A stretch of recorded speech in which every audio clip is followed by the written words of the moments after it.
Nós vamos abrir, irmãos, a palavra de Deus no Evangelho de Mateus, a narrativa do nascimento de Jesus Cristo, capítulo 1, de 18 a 25. Mateus, capítulo 1, de 18 a 25.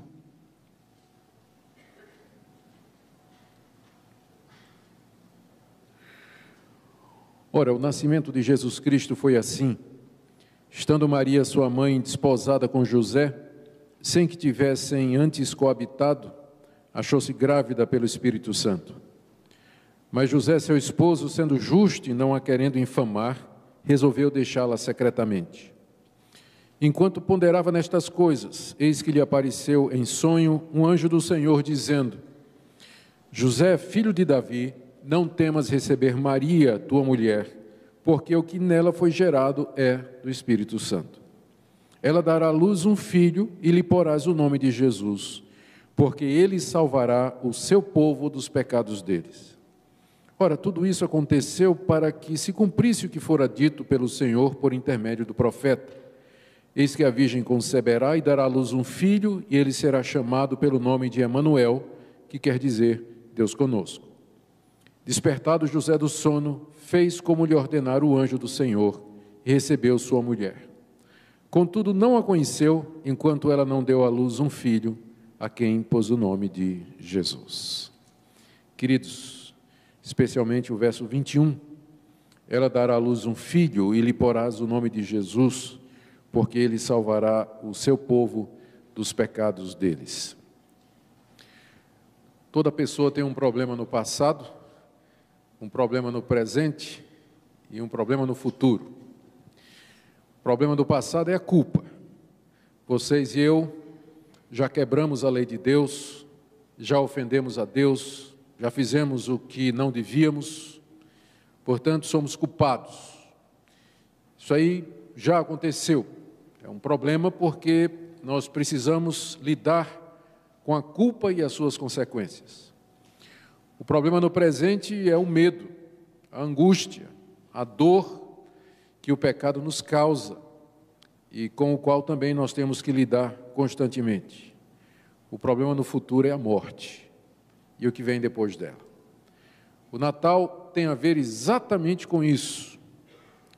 Ela dará à luz um filho e lhe porás o nome de Jesus, porque ele salvará o seu povo dos pecados deles. Jesus nos salva da culpa, problema do passado, ele nos salva do poder do pecado, problema do presente, e ele nos salva da presença do pecado e da condenação que essa presença nos trará, que é o problema do futuro. Eu queria dizer para vocês que o segredo do Natal está exatamente no nome do aniversariante, Jesus Cristo. É isso que seu nome significa. A palavra Jesus, ou o nome Jesus, vem do hebraico, que significa salvar. Por essa razão, o anjo disse a José e a Maria que colocassem o nome do menino de Jesus. E eu queria nessa noite falar exatamente sobre isso, que a Bíblia nos ensina que Jesus nos salva desses três aspectos do pecado. O primeiro deles, que é a culpa. A Bíblia nos ensina que foi Deus quem criou o mundo e que criou o mundo de acordo com leis que o governassem. O mundo está organizado em leis físicas que garantem o seu funcionamento. Por exemplo, a lei da gravidade, as estações do ano e outras leis que a ciência e a pesquisa científica têm descoberto, cada vez provocando uma admiração cada vez maior da maneira como esse mundo está organizado, de tal forma que é possível expressar esta organização através da linguagem perfeita que é a matemática, números, fórmulas. Há uma organização, porque esse mundo foi feito por Deus, criado por Deus. O mesmo Deus que criou o mundo e o governa através de leis, é o mesmo Deus que passou também leis morais que governam o comportamento humano. Tipo, não farás isso, não farás aquilo, os querem detalhes, não matarás, não dirás falso testemunho, honra teu pai e tua mãe, não adulterarás, não cobiçarás a casa do teu próximo. O mesmo Deus que estabeleceu as leis físicas que governam o mundo, é o mesmo Deus que estabeleceu leis espirituais que governam a conduta humana. E da mesma forma que quando a gente transgride uma lei física, a gente paga a consequência. Se você duvidar, pode pular do último andar do seu prédio. Quando nós quebramos também as leis morais e espirituais, as consequências estão sobre nós da mesma forma. O princípio é o mesmo. Nós chamamos de burrice quebrar as leis físicas e de pecado quebrar as leis espirituais. Às vezes as duas coisas andam juntas, porque pular de um alto de um prédio tanto é burrice como é pecado também. Mas o pecado pode ser definido dessa forma, como quebra ou desobediência às leis do Criador e do Senhor do Universo. É fazer o que Ele disse que nós não devíamos fazer e deixar de fazer aquilo que Ele disse que nós devíamos fazer. E isso não somente através de atitudes, mas com as palavras e também nos pensamentos, porque Deus conhece o mais íntimo do coração das suas criaturas. Portanto, Ele examina não somente os nossos atos externos, as nossas palavras, mas também as motivações, as intenções, o que se passa no íntimo da nossa mente. Ele conhece tudo. O resultado do pecado, que é a quebra da lei de Deus, é a culpa. Nós nos tornamos culpados por causa da desobediência cometida contra Deus. Na verdade, a Bíblia nos ensina que não somente os nossos pecados nos trazem culpa, mas nós já nascemos com uma herança de culpa que vem dos nossos antepassados, por conta do primeiro casal que Deus criou e que era representante da raça humana. Quando Adão e Eva desobedeceram a Deus lá no jardim, eles trouxeram sobre si culpa, porque desobedeceram a Deus, e porque nós estávamos neles, essa culpa nos é transmitida como uma herança maldita. Quando você nasce, você já nasce como parte de uma raça culpada. Se você me pergunta o que é que um bebê tem que fazer para se tornar culpado, a resposta é nada. Ele já nasce como membro de uma raça culpada. Os pecados que ele vai cometer são simplesmente o fruto de uma raiz já corrompida. Nós não nos tornamos pecadores porque nós pecamos. Nós somos pecadores e por isso o pecado é uma coisa natural em nós. Natural em nós. Brota espontaneamente. Por conta do pecado original, esse é o nome que a teologia dá, a culpa que nós herdamos de Adão, e por causa dos nossos próprios pecados, e note, toda vez que você peca, você está concordando com Adão. Por isso, não venha dizer assim, por que eu tenho que levar a culpa de Adão e Eva? É só olhar para a sua vida e você vai ver que você fez tudo que Adão e Eva fizeram, ou pior. Então, os seus pecados confirmam o veredito de Deus de que nós somos uma raça culpada e condenada e corrompida no nascedor. A sua consciência vai lhe dizer isso. E esse é o ponto. A culpa, ela acarreta castigo, porque Deus é justo, porque Deus é santo, porque Deus é verdadeiro. A sua natureza exige a punição do pecado, da mesma forma que a quebra das leis naturais exigem as consequências. E a Bíblia nos diz que o salário do pecado é a morte, a consequência da desobediência é o castigo e a condenação eternos. Eu sei que aqui muita gente vai perguntar ou dizer o porquê da severidade, o porquê da eternidade de sofrimento diante dos pecados. A resposta é que nós pecamos contra um Deus eterno. A resposta é que nós somos criados por um ser que existe desde toda a eternidade. O que fazemos diante dele, fazemos diante da eternidade. Portanto, não somente a vida é eterna, como também a sua condenação, como a Escritura nos afirma com tanta clareza. Mas o pior de tudo é que a Bíblia diz que nós não temos como pagar a nossa culpa. Nós não temos como pagar a nossa culpa. Toda vez que nós quebramos a lei de Deus, nós acentuamos a nossa culpa e a nossa dívida diante dele é de tal natureza que não admite pagamento. Primeiro, porque não temos como pagar a Deus pela transgressão da sua lei.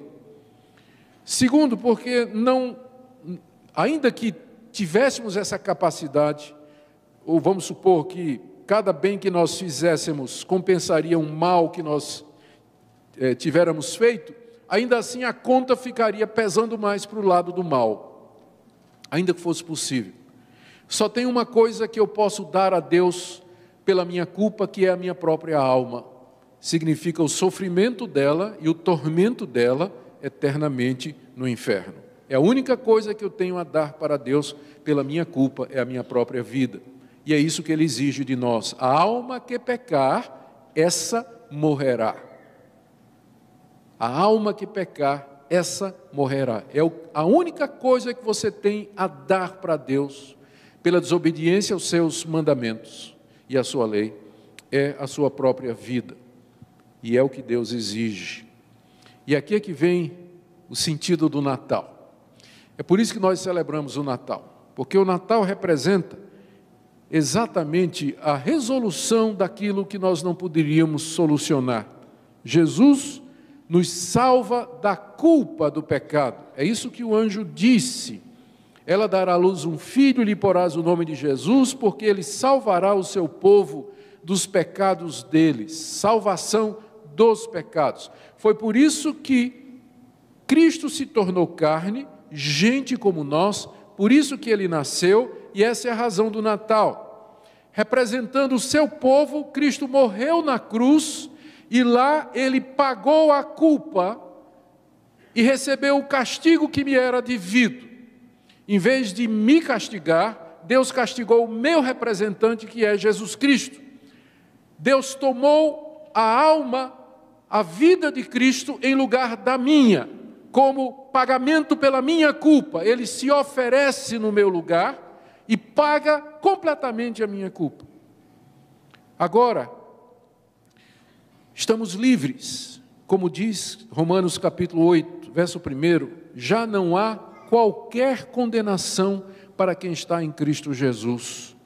Deus, uma vez que nós somos considerados perdoados, inocentados pelo sacrifício de Cristo, Ele nos recebe como justificados dos nossos pecados, jamais nos condenará por nossos pecados passados, presentes e futuros, nem nos fará pagar pelo menor deles.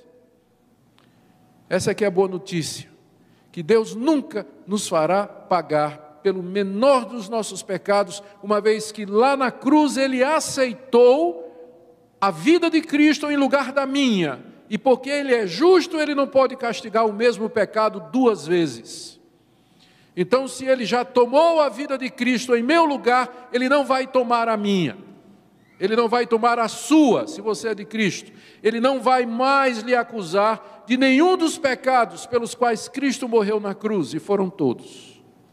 Portanto, não há mais condenação para quem está em Cristo Jesus. E agora, como livres, nós podemos ter acesso a Deus, comunhão com Deus, entrar na sua presença em oração, na mediação de Cristo.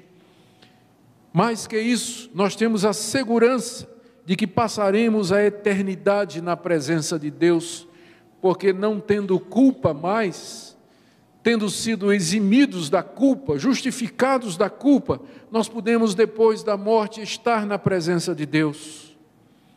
Às vezes as pessoas falam do céu, ou o que acontece depois da morte, de maneira muito sentimental. Ele era uma pessoa assim, viveu uma vida de todo jeito, mas sabe como é? Deus é bom. No fim, nós vamos nos encontrar todo mundo no céu. Perdão. Ninguém pode entrar no céu culpado. Se você é culpado, você não pode entrar lá. Se você está carregando os seus pecados, você não pode entrar. porque no céu habita um Deus santo, justo e verdadeiro. Somente pecadores perdoados, pecadores justificados, inocentados dos seus crimes, é que poderão entrar na presença de Deus.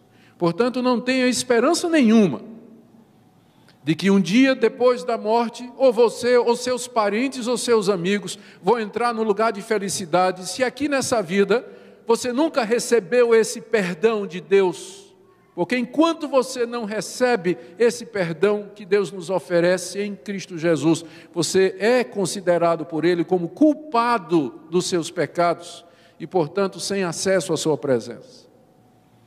No Natal nós celebramos o fato de que Deus, no seu muito amor, aceitou a morte de Jesus Cristo no lugar da nossa, de tal maneira que a nossa culpa é paga e nós podemos agora ter acesso à presença de Deus.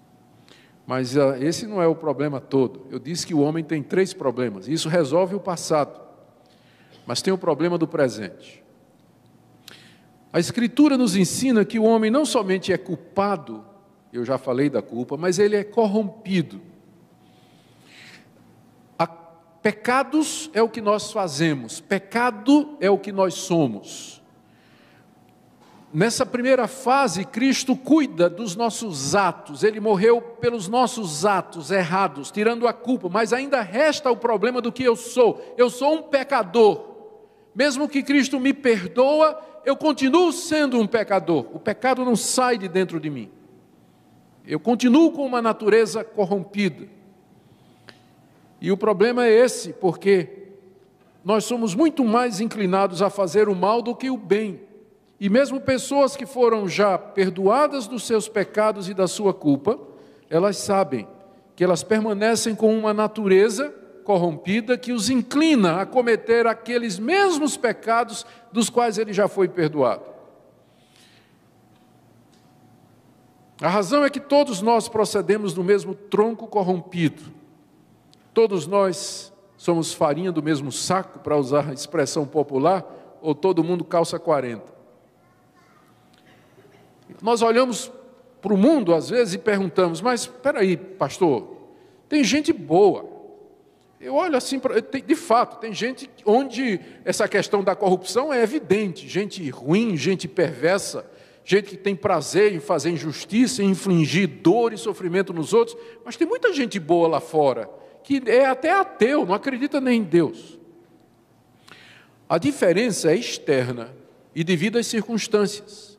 Algumas pessoas tiveram oportunidades, criação, educação, foram beneficiadas por determinados temperamentos, e tem muita gente que tem medo da polícia. Então, tiradas as circunstâncias, todos nós somos absolutamente iguais. Você olha para uma pessoa indiciada em crimes hediondos, e você olha para aquela pessoa, se compara e diz, eu jamais faria aquilo. Pense 2 vezes. Dadas as mesmas circunstâncias, nascidos no mesmo lugar, criados pelos mesmos pais, na mesma companhia, você ia fazer exatamente a mesma coisa. Somos todos procedentes do mesmo tronco corrompido. E se alguma pessoa parece se destoar, é somente por aquilo que nós chamamos da graça comum de Deus. O bem que existe nesse mundo é somente porque Deus, para que a humanidade não se destrua, Ele permite ainda algum bem nesse mundo. Ele permite que haja pessoas bondosas, generosas, pacientes, bem-educadas, civilizadas, que são capazes de aguentar insulto. O mérito não é delas, elas são pecadoras até a raiz da sua alma. Mas é um mérito de Deus, para que o mundo não exploda, Ele ainda derrama alguma virtude e algum amor no meio das pessoas, para que a humanidade não se acabe numa guerra. Já teria se acabado há muito tempo, se Deus não tivesse tido misericórdia de nós e derramado amor, paciência, graça e favor no meio da humanidade perdida. Estamos todos debaixo do poder do pecado. A Bíblia se refere a isso como escravidão ao pecado, cativos para lhe obedecer o desejo. O pecado é como um rei que domina em nossos membros.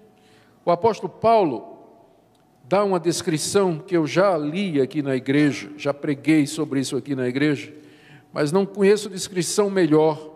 Capítulo 7, verso 14. Bem sabemos que a lei é espiritual, mas eu sou carnal, vendido à escravidão do pecado, nem mesmo compreendo o meu próprio modo de agir, pois não faço o que prefiro, sim o que detesto. No verso 18, eu sei que em mim, isto é, na minha carne, não habita bem nenhum, pois querer o bem está em mim, não porém efetuá-lo, porque não faço o bem que prefiro, mas o mal que não quero, esse faço. Verso 22, no tocante ao homem interior, tenho prazer na lei de Deus, mas vejo nos meus membros outra lei que, guerreando contra a lei da minha mente, me faz prisioneiro da lei do pecado que está em meus membros. Miserável homem que sou, quem me livrará? Está aqui o grito de alguém que entendeu muito bem. Nós somos salvos da culpa do pecado, é uma coisa. A culpa tem a ver com os meus atos, mas o problema é o que eu sou. É esse tronco corrompido de onde brota essa fruta podre. Esse é o problema. Mas o anjo disse, você vai chamá-lo de Jesus, porque ele salvará o seu povo dos seus pecados. Não somente da culpa dos pecados, mas também do poder do pecado. Foi para isso que Jesus nasceu e se fez homem, como nós. Foi por isso que ele foi tentado lá no deserto, e ele venceu a tentação. Adão não venceu, mas ele venceu a tentação. Ele viveu sua vida aqui nesse mundo sem jamais uma única vez quebrar o menor dos mandamentos de Deus. Ele morreu pelos nossos pecados como nosso representante, pagando a culpa do pecado, e como nosso representante ele ressuscitou, vencendo o poder do pecado, e agora pelo Espírito Santo enviado do céu, Jesus Cristo vive em nós, como Paulo diz em Gálatas 2:20, não mais eu, mas Cristo vive em mim, e agora pela presença do Cristo ressurreto no meu coração, eu posso dizer não ao pecado, eu posso resistir à tentação, eu posso viver para Deus, pelo poder do Cristo vivo em mim.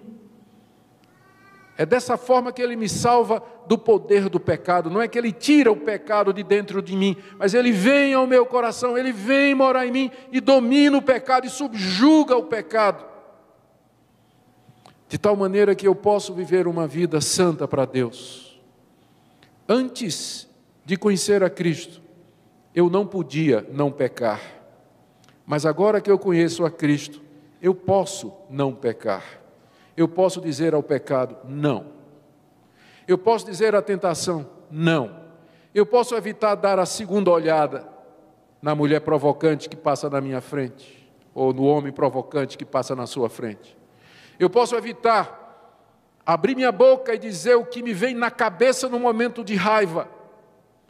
Pelo poder do Cristo vivo em mim, eu posso dominar o pecado e dizer não. O pecado continua em mim, ele continua querendo o que lhe é próprio, mas pelo poder do Espírito Santo que me transmite a vida do Cristo exaltado, eu posso dizer não e viver para a glória dele.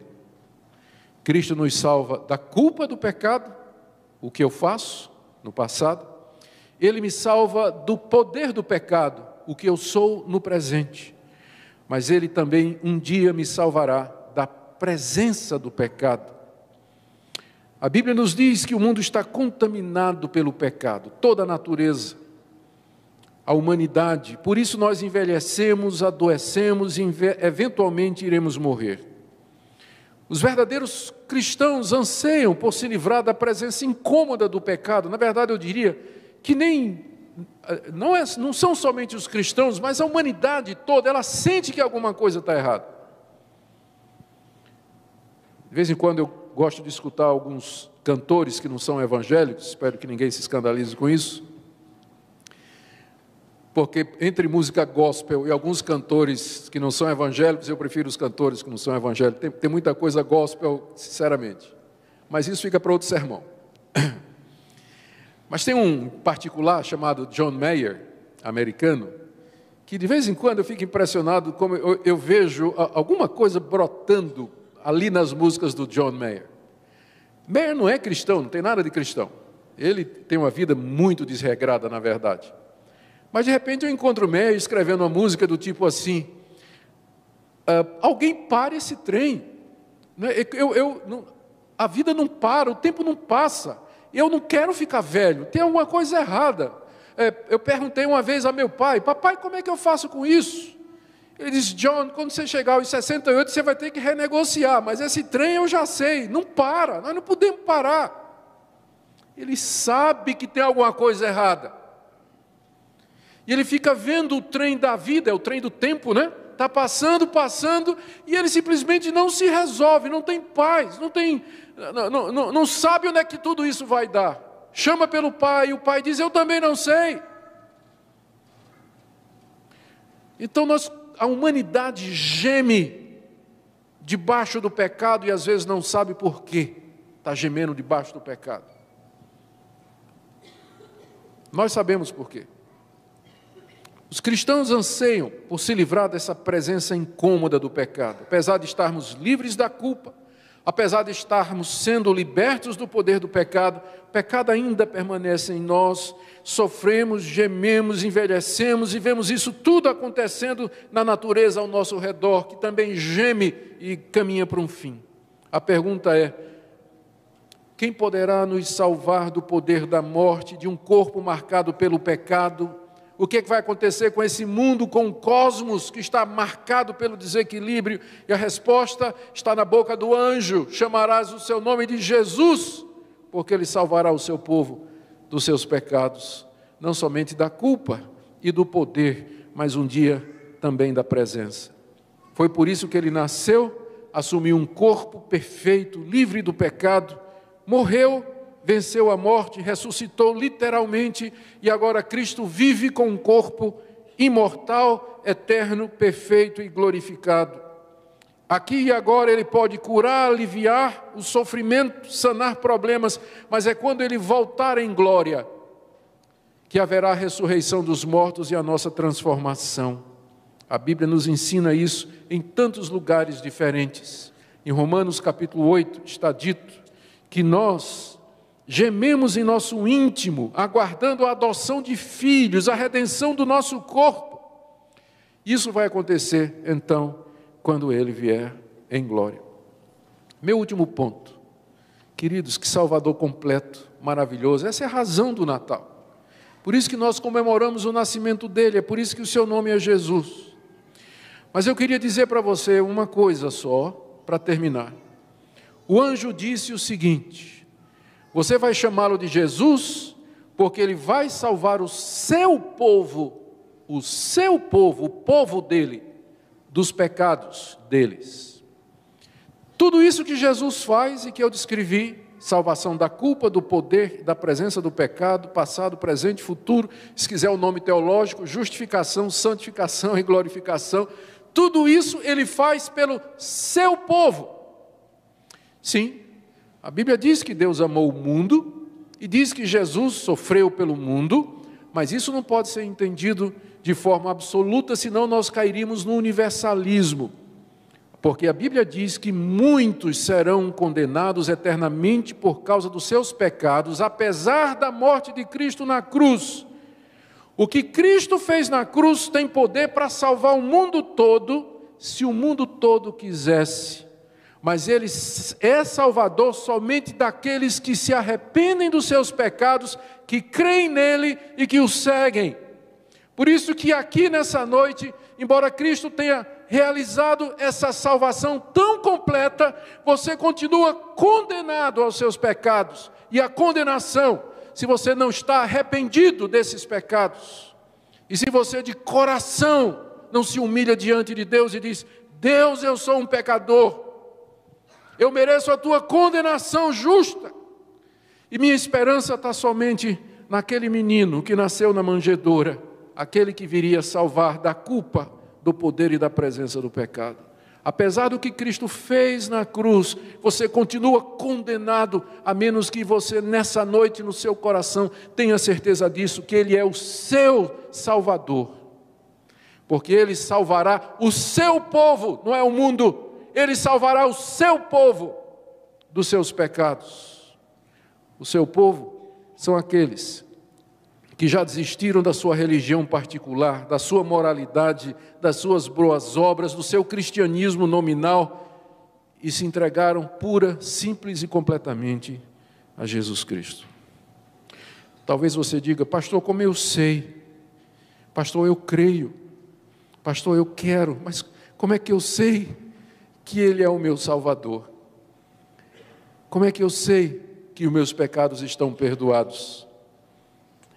A resposta é que você tem que crer no que o anjo disse.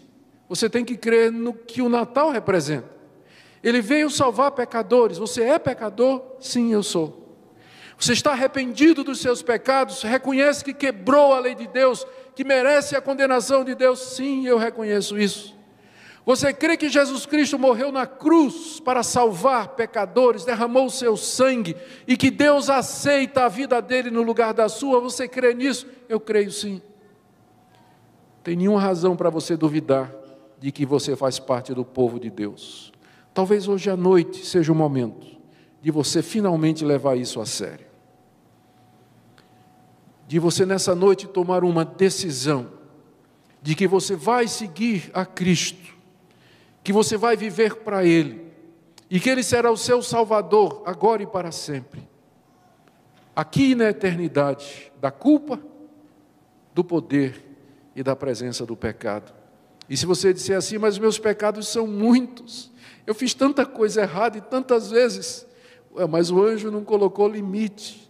Ele disse: Ele vai salvar o seu povo dos pecados. Não disse assim, pecadinho, não disse assim de 50% dos pecados, não, é dos pecados, não importa quantos, não importa quão hediondos, mas há provisão no sangue de Cristo para perdoar pecadores como vocês e como eu.